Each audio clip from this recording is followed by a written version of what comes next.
السلام علیکم ورحمۃ اللہ وبرکاتہ۔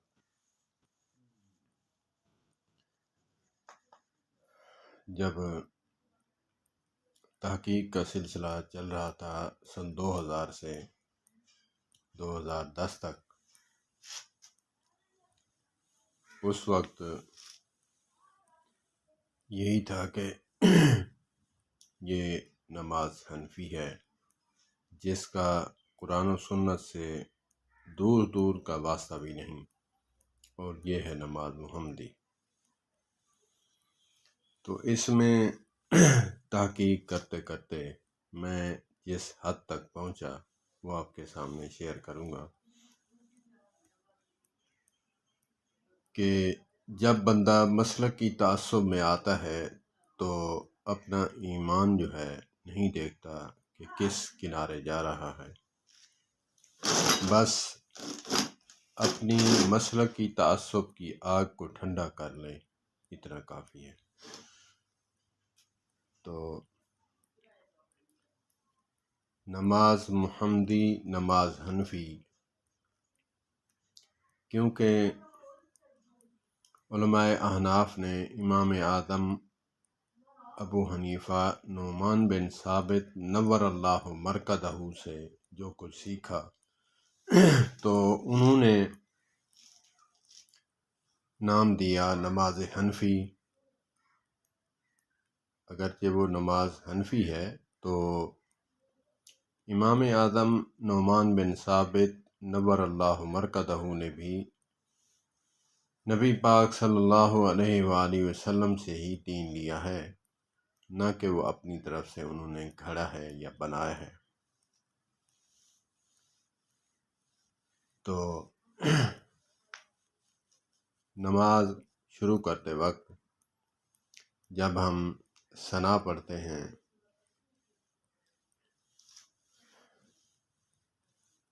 ثنا کئی قسم کی وارد ہوئی ہیں حدیث پاک میں، تو علماء کرام نے سوچا کہ ان عامی اور اجہل عوام الناس کے لیے وہ ہمیں دین پیش کرنا چاہیے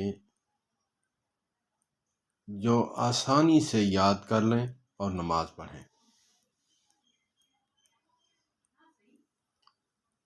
تو کچھ علماء اہل حدیث نے جو ہے اس بات کو لیا کہ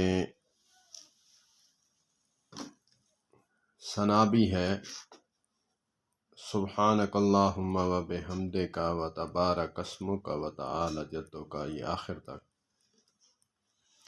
اور دوسری دعا ہے اللہم باعد بینی و بین خطایای کما باعدت بین المشرق والمغرب، یہ آخر تک ہے۔ یہ بھی دعا ہے، ثنا کی جگہ پڑھی جاتی ہے۔ تو علماء احناف نے اس دعا کو تجویز کیا جو بآسانی عوام الناس کے زبان پر چڑھ بھی جائے اور یاد بھی کر لے، حفظ بھی کر لے، اور مختصراً بھی ہے تو وہ نماز پڑھنے کے قابل ہو جائے۔ پھر وہ اپنا نالج، اپنی تحقیق وسیع کرے گا، تب اس کو پتہ چلتا جائے گا کہ کیا چیز پڑھنی ہے، کیا نہیں پڑھنا۔ تو یہ اتحاد مسلم نہیں کہ جو ہمارے مشترک مسائل ہیں ان پر بات کی جائے، تو لوگ کہتے ہیں کہ جی یہ تو بات غلط ہے، وہ دین حنفی ہے، یہ دین محمدی ہے، تو کیسے یہ مشترک ہو گیا؟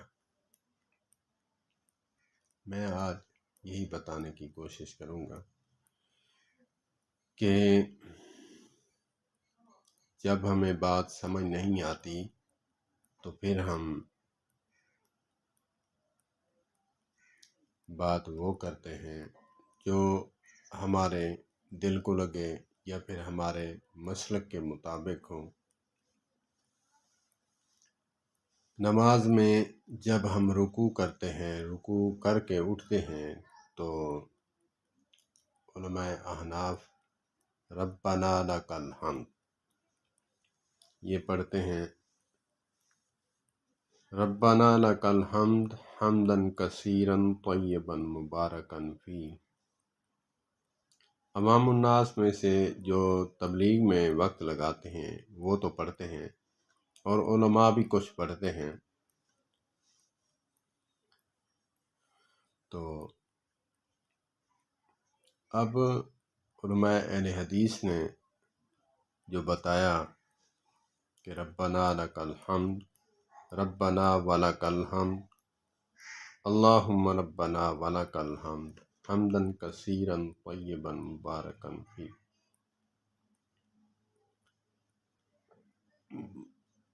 جب میری تحقیق نہیں جس عمل پہ یا جس مسئلے پہ، تو میں اس کو کنڈم کر دیتا ہوں کہ یہ علماء اہل حدیث دین اپنی طرف سے بناتے ہیں، اور یہ علماء احناف جو ہیں یہ دین گھٹاتے ہیں، کم کرتے ہیں۔ ایسا ہرگز نہیں ہے۔ جیسے دونوں سجدوں کے درمیان دعا ہے، علماء دیوبند کی کتب میں بھی وہ لکھی ہوئی ہے، اور ان کی جو دعائے نماز ہے، نماز حنفی ہے، اور بھی نماز کی کتابیں ہیں ان میں وارد ہیں، لیکن عوام الناس کو ٹائم نہیں کہ وہ اس بات کو دیکھیں کہ وہ چیز بھی لکھی ہوئی ہے جو علماء اہل حدیث بتاتے ہیں۔ اور علماء دیوبند بھی فرماتے ہیں کہ نوافل اور سنتیں اکیلا پڑھ رہا ہے تو یہ چیزیں پڑھ سکتا ہے جو میں ابھی بتا رہا ہوں۔ دونوں سجدوں کے درمیان اللہم اغفر لی ورحمنی وجبرنی ورفعنی واہدنی وعافنی وارزقنی، یہ دعا ہے۔ میں نے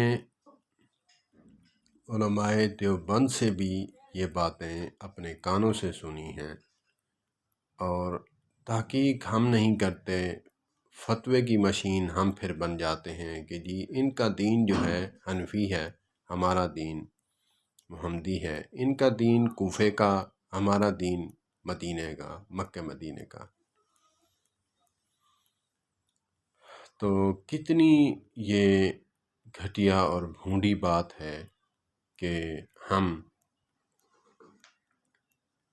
ساری چیزوں کو کنڈم کر کے رکھ دیتے ہیں، اگرچہ بعض چیزیں حدیث میں ہیں، بعض چیزیں فقہ میں ہیں۔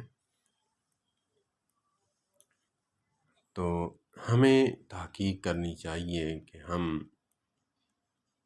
امت مسلمہ ہیں، اور ہم بھی نبی کریم صلی اللہ علیہ وآلہ وسلم کا کلمہ پڑھتے ہیں، اور وہ بھی نبی پاک صلی اللہ علیہ وآلہ وسلم کا کلمہ پڑھتے ہیں۔ نبی ان کا بھی ایک ہے، نبی ہمارا بھی ایک ہے۔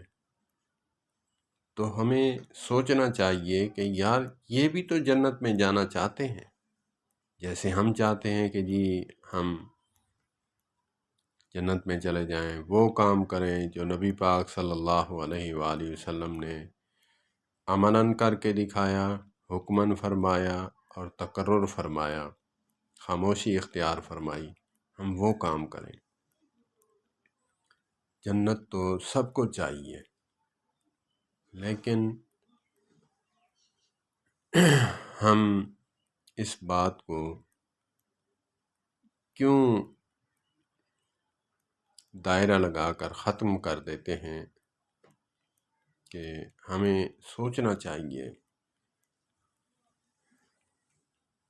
اب نماز ہے، نماز کے آخری تشہد میں دعا ہے، رب جعلنی مقیم الصلاۃ ومن ذریتی ربنا وتقبل دعا، آخر تک جو سب پڑھتے ہیں۔ پھر اس کے بعد علماء اہل حدیث نے دعا بتائی، اللہم انی ظلمت نفسی ظلما کثیرا ولا یغفر الذنوب الا انت فاغفر لی مغفرۃ من عندک وارحمنی انک انت الغفور الرحیم۔ علماء دیوبند کی کتابوں میں بھی میں نے دیکھی ہے یہ دعا وارد ہے، جو کہ حضرت ابوبکر صدیق رضی اللہ تعالی عنہ کو نبی پاک صلی اللہ علیہ وآلہ وسلم نے حکم دیا تھا کہ اے میرے پیارے ابو بکر، تیرا آخری تشہد کوئی خالی نہ جائے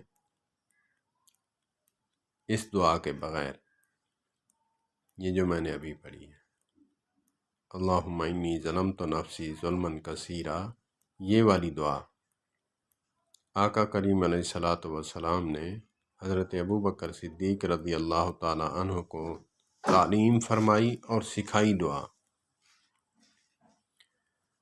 تو اس میں بعض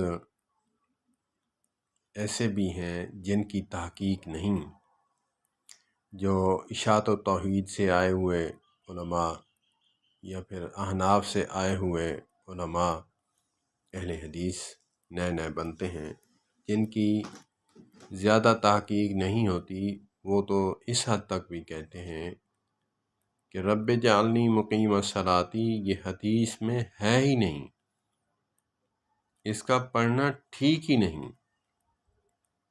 تو میں سوچتا تھا کہ یہ کتابیں بھری پڑی ہیں، کتنی عوام الناس ہے، ہم بھی بچپن میں پڑھتے رہے، وہ بھی پڑھ رہے ہیں، تو یہ بغیر حدیث پاک کے دین انہوں نے داخل کر لیا، بنا لیا، اپنی طرف سے سوچنے پہ مجبور کرتی تھی بات۔ تو میں نے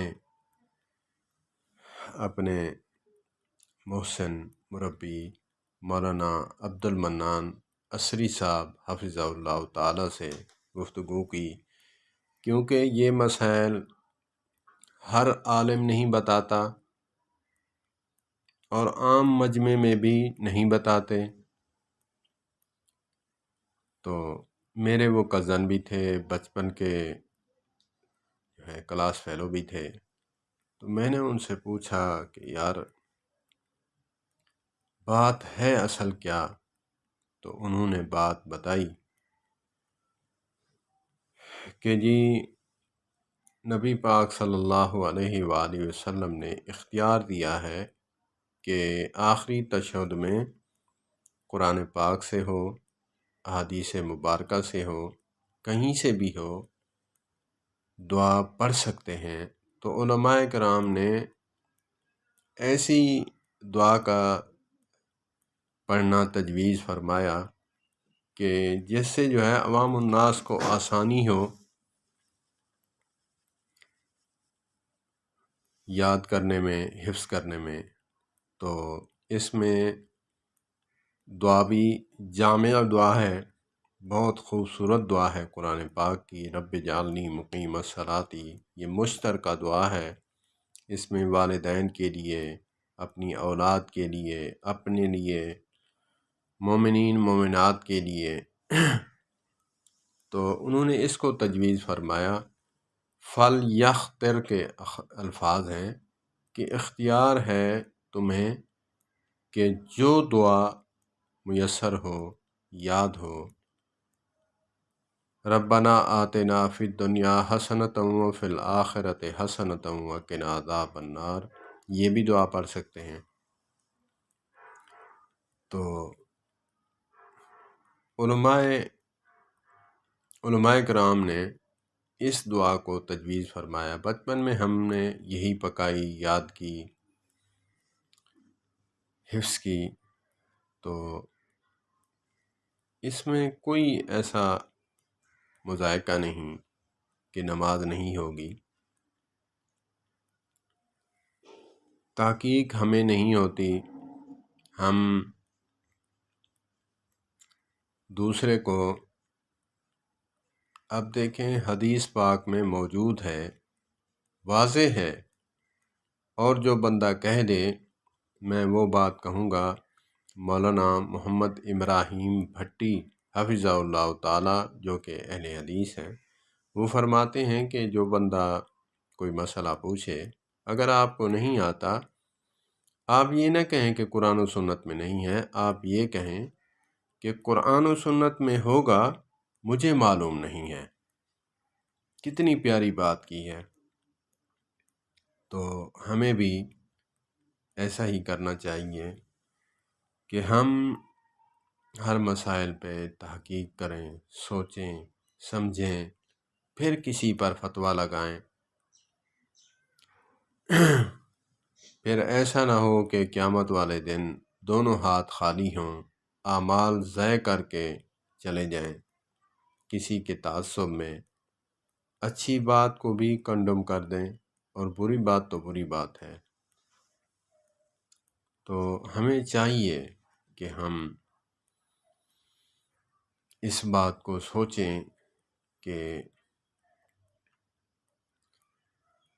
ہم جو پڑھتے ہیں یا پھر عمل کرتے ہیں وہ کس حد تک ٹھیک ہے۔ علماء سے ملیں، ایک عامی شخص پڑھا لکھا نہیں ہے، علماء سے رجوع کر سکتا ہے۔ ایک عالم سے پوچھا، دوسرے عالم سے پوچھا تو راستہ مل جاتا ہے۔ ایسا ہرگز نہیں ہے کہ ہمیں نہیں پتہ چلتا۔ آپ ایک کھیتی باڑی کا نالج رکھنے والا، ایک مفتی، عالم، بزرگ اس کے پاس سیکھنے جائے گا، کیونکہ اس کو نالج نہیں، اس کو معلومات نہیں ہے، وہ ان پڑھ، جاہل، دیہاتی قسم کا بندہ۔ عالم، مفتی اعظم کوئی سبزیاں لگانا چاہتا ہے یا گندم بیجنا چاہتا ہے تو وہ پھر جائے گا ایک دیہاتی کے پاس، کیونکہ وہ اس کا علم رکھتا ہے، نالج رکھتا ہے، تو اسی سے پوچھے گا۔ علم جو ہے دنیا کا ہو یا دین کا ہو، کسی کی میراث نہیں کہ صرف اس کے پاس علم ہے، آپ کچھ نہیں جانتے، یہ ہرگز نہیں ہے۔ دین تو بہت وسیع ہے، تو بات بات سے نکلتے دور چلی جاتی ہے۔ اللہ پاک ہمیں اتفاق، اتحاد نصیب فرمائے، اور بعض باتوں میں جہاں ہمیں سمجھ نہیں آتی، علماء سے رجوع کریں، علماء سے پوچھیں کہ یہ مسئلہ مجھے سمجھ نہیں آ رہا، آپ مجھے سمجھائیں۔ تو ہم دنیا کے معاملے میں کتنے آگے ہیں، فاسٹ ہیں، لیکن دین کے معاملے میں بدھو بن جاتے ہیں۔ یہ مولویوں کا کام ہے، دین سمجھنا، سمجھانا، عمل کرنا، ہمارا کام تھوڑی ہے۔ ہم بھی تو نبی پاک صلی اللہ علیہ وآلہ وسلم کے امتی ہیں، جیسے علماء پر عمل کرنا بنتا ہے، فرض ہے، تو ہم پر بھی اسی طرح بنتا ہے۔ اللہ پاک دین کی سمجھ عطا فرمائے، اللہ پاک مسلکی تعصب سے محفوظ فرمائے۔ والسلام علیکم ورحمۃ اللہ۔